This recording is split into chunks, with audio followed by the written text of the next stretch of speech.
रजीम बिस्मिल्लाहिर्रहमानिर्रहीम जी। स्टार्ट करते हैं जी आज का लेक्चर। Today topic is of our lecture is employ potential, gauging employ potential, कि हाउ वी जज, how we make, how we polish the potential of our employ, कि वो लोग जो हमारे पास काम कर रहे हैं, वो लोग जो हमारे साथ काम कर रहे हैं, हमने उनके ये कैसे देखना है, कैसे जज करना है कि वो क्या कर सकते हैं और फिर उसको उस तरह पॉलिश करना है। तो तीन चीजें ध्यान में रखिएगा। कैरियर प्लानिंग वर्कबुक्स, कि आपने कैरियर प्लानिंग वर्कबुक्स है आपके पास, कैरियर प्लानिंग वर्कशॉप्स है आपके पास, और कैरियर काउंसलिंग है। You have three things. हम इनको आगे हर एक को इंडिविजुअली डिस्कस भी करेंगे, इसलिए उसकी टेंशन न लें आप। तो तीन चीजें हैं। First is the career planning workshop, career planning workbooks और कैरियर काउंसलिंग। ये तीन चीजें हैं जिसमें कैरियर प्लानिंग वर्कबुक मीन कि आप उनको उनके लिए शेड्यूल बनाते हैं कि वो क्या कर सकते हैं, उनको क्या करना है और क्या उनको नहीं करना। इसके बाद आप उनके लिए वर्कशॉप्स अरेंज करते हैं, उनके पोटेंशियल को सामने रखते हुए कि आपने उनको किस एरिया में पॉलिश करवाना है। तो फिर आप उनकी वर्कशॉप अरेंज करते हैं और प्लस फिर आप उनके लिए काउंसलिंग भी करते हैं। मतलब आप उनसे पूछते हैं कि भी उस तरह का रिजल्ट क्यों नहीं आ रहा, कोई टेंशन, कोई प्रॉब्लम, कोई इशू, कोई प्रेशर, तो फिर आप उनकी काउंसलिंग भी करते हैं। तो गेजिंग द एम्प्लॉयर पोटेंशियल के नीचे आप तीन काम कर रहे होते हैं: वर्कबुक, वर्कशॉप और काउंसलिंग। नेक्स्ट टॉपिक है जी कैरियर डेवलपमेंट प्रोग्राम्स, कि आप कौन कौन से प्रोग्राम्स हैं, किस तरह के प्रोग्राम हैं जिनको आप लेकर चलें ताकि आपका जो एम्प्लॉय है उसका कैरियर डेवलप हो। तो सबसे पहले आपने क्या करना है? Inventoring management requirement and talent. First is inventoring management requirement and talents.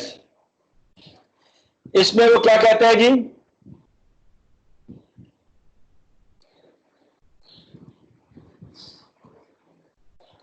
कि आपने ये देखना है कि रिक्वायरमेंट्स क्या है और टैलेंट क्या है, यानी कि आप क्या चाहते हैं और वो क्या कर सकते हैं, फिर उनका आपस में आप लाइजॉन कराते हैं।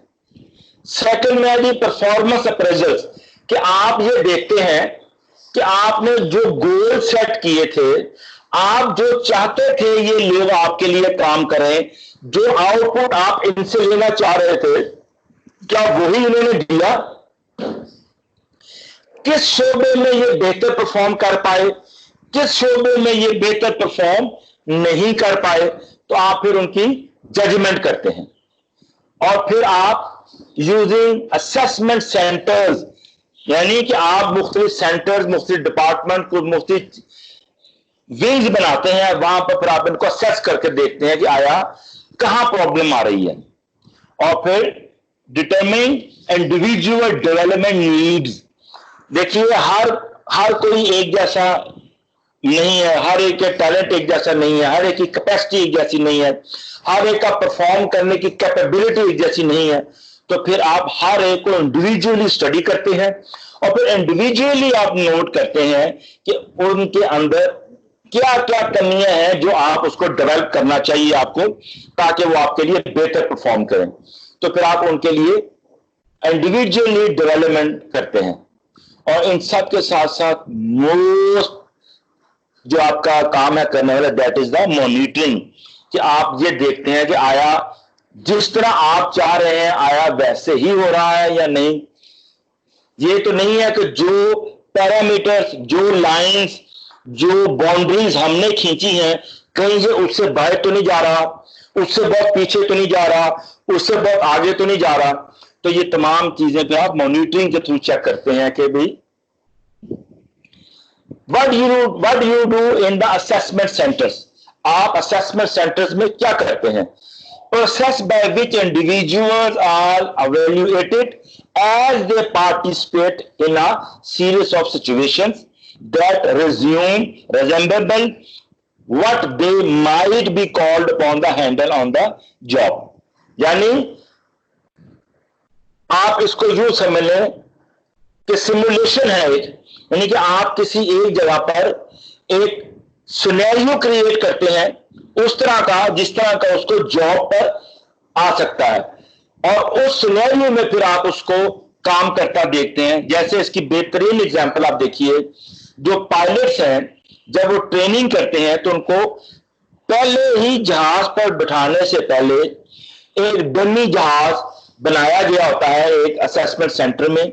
तो पहले उसको उस पर बिठा के जहाज उड़ाने के लिए, प्लेन उड़ाने के लिए उसको ट्रेन किया जाता है कि उसमें टेक ऑफ कैसे करना है, उसमें लैंड कैसे करना है, वेदर खराब हो जाए तो उसमें उसको कैसे कंट्रोल करना है।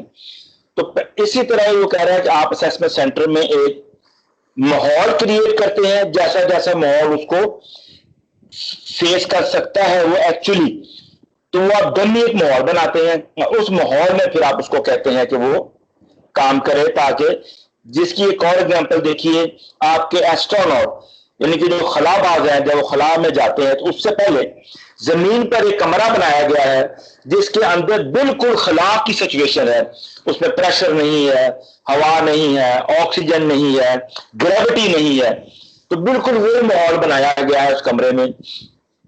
और पहले उस उन खलाबाजों को उस कमरे में रखा जाता है और वहां पर उनको ट्रेनिंग दी जाती है वही माहौल क्रिएट करके, और फिर देखा जाता है कि वो कैसे रिएक्ट करते हैं। सेकंड है in basket training. In basket training क्या है जी? Assessment centred process for evaluating trainees by simulating a real life work situation, यानी कि आप उनके सेंटर्स में रियल लाइफ सिचुएशन को बनाते हैं डमी तौर पर। मसलन आपको उन्होंने हायर किया है एज ए एडमिशन ऑफिसर कि आप you will work as admission officer, तो एक ऑफिस बनाया है, ऑफिस के कुछ लोगों को या आपके ऑलरेडी स्टूडेंट्स को as a client, as a new admission students, as a parents बना के भेजा कि वो आपसे बात करते हैं, आपसे क्यूरीज लेते हैं, आपसे डिस्कशन करते हैं। तो फिर आपको एक सिनेरियो बना के वहां पे इवैल्यूएट किया जाता है कि भाई फिर है जी लीडरलेस ग्रुप डिसीजन, यानी इसमें आप क्या करते हैं डिस्कशंस में कि वहां पर लीडर किसी एक को लीड नहीं किया कहने के लिए कहा जाता, सब इक्वल होते हैं और वहां पर मुख्तलिफ डिस्कशन कराई जाती हैं। जिसकी बेहतर एग्जाम्पल आपकी ISSB है कि जब आप आर्मी में भर्ती होने के लिए जाते हैं तो वो आपको टेस्ट के लिए ISSB सेंटर बुलाते हैं, तो वहां पर वो आपको एक रियल सिनेरियो में रख के जज करते हैं कि आपने डिसीजन कैसे लेना है, फैसले कैसे करने हैं, इस सिचुएशन में अगर आप हो तो आप फिर क्या करेंगे। तो वहां पर वो career counselling process of discussing with employees their current job activities and performance, यानी कि जो लोग काम कर रहे हैं उनकी करंट सिचुएशन पर वो आपसे आपकी जो जॉब की एक्टिविटीज है उन पर आपसे डिस्कस करते हैं, आपकी जो परफॉर्मेंस है उस पर डिस्कस करते हैं, ताकि उनको अंदाजा हो सके कि आपकी परफॉर्मेंस कैसी जा रही है, आपकी एक्टिविटीज कैसी जा रही हैं, आपको कोई इशू तो नहीं हो रहा, कोई प्रॉब्लम तो नहीं हो रही, चीजों को हैंडल करने में कोई प्रॉब्लम तो नहीं हो रही। और इसके साथ साथ उनके पर्सनल और कैरियर इंटरेस्ट को देखते हैं, तो उनका अपने जाती इंटरेस्ट क्या है, कैरियर इंटरेस्ट क्या है, उनके गोल्स क्या हैं। फिर इसके अलावा आप उनके पर्सनल स्किल्स को देखते हैं, तो आप फिर उनके इस कैरियर काउंसलिंग में क्या करते हैं, उनकी करंट जॉब को डिस्कस करते हैं, उनकी एक्टिविटीज को डिस्कस करते हैं, उनकी परफॉर्मेंस को डिस्कस करते हैं, उनके पर्सनल और कैरियर इंटरेस्ट और गोल्स को, यानी कि वो क्या बनना चाहते हैं, जाती तौर पे वो क्या करना चाहते हैं, इन चीजों को वो डिस्कस करते हैं आप। और फिर इसके अलावा आप देयर पर्सनल स्किल्स की उनकी अंदर जो जाती खासियतें वो क्या है, और सूटेबल कैरियर डेवलपमेंट ऑब्जेक्टिव्स, कि इसके साथ साथ आप देखते हैं कि उनके लिए बेहतर कैरियर क्या है और उस कैरियर में फिर आप उनके लिए बेहतरीन तरीके से किस तरह डेवलपमेंट कर सकते हैं कि वो फ्यूचर में उनको बेहतर हो। फास्ट ट्रैक प्रोग्राम क्या है जी? फास्ट ट्रैक प्रोग्राम में वो कहता है कि program that encourage young managers with high potential to remain with an organization by enabling them to advance more rapidly than those with less potential. यानी do good, have good. Fast track program में वो क्या कहता है कि वो लोग, वो मैनेजर जो आप समझते हैं कि वो पोटेंशियल रखते हैं, रैपिडली और फास्टली परफॉर्म करते हैं, आप उनकी फिर तरक्की भी फास्ट करते हैं। यानी कि जो जितना ज्यादा बेहतर करेगा वो उतना ज्यादा ही गेन करेगा, बजाय इसके दो आदमी जो एफर्ट भी ज्यादा कर रहे हैं, परफॉर्मेंस अच्छी दे रहे हैं, प्रोग्रेस अच्छी दे रहे हैं, उनकी वो भी उतना ले रहे हैं, और एक आदमी जो नॉर्मल काम कर रहा है, एवरेज काम कर रहा है, इतनी ज्यादा पोटेंशियल भी नहीं दिखा रहा, तो वो भी इतने काम कर रहा है, उतने बेनिफिट ले रहा है, उतने उसको बेनिफिट्स मिल रहे हैं, तो फायदा क्या आएगा? फिर नुकसान ये होगा कि जो आदमी पोटेंशियली काम कर रहा है वो भी हाडाराम हो जाएगा, जिसकी बेहतरीन मिसाल आपके सरकारी ऑफिसर्स हैं। तो सरकारी ऑफिस में क्योंकि ऐसा कोई सिस्टम नहीं है तो फिर कोई भी काम नहीं करता, जबकि इसके उल्ट प्राइवेट ऑर्गेनाइजेशन में आप देखिए, आपको पता है कि यार मैं जितना ज्यादा परफॉर्म करके दूंगा मुझे उतना ज्यादा बेनिफिट होगा। तो फास्ट ट्रैक प्रोग्राम में वो कहता है कि जो आदमी जितना ज्यादा पोटेंशियल शो करता है आप उसको उतने ज्यादा ही मौके देते हैं। Mentors, executives who coach, advice and encourage individuals. मतलब मेंटोर क्या है?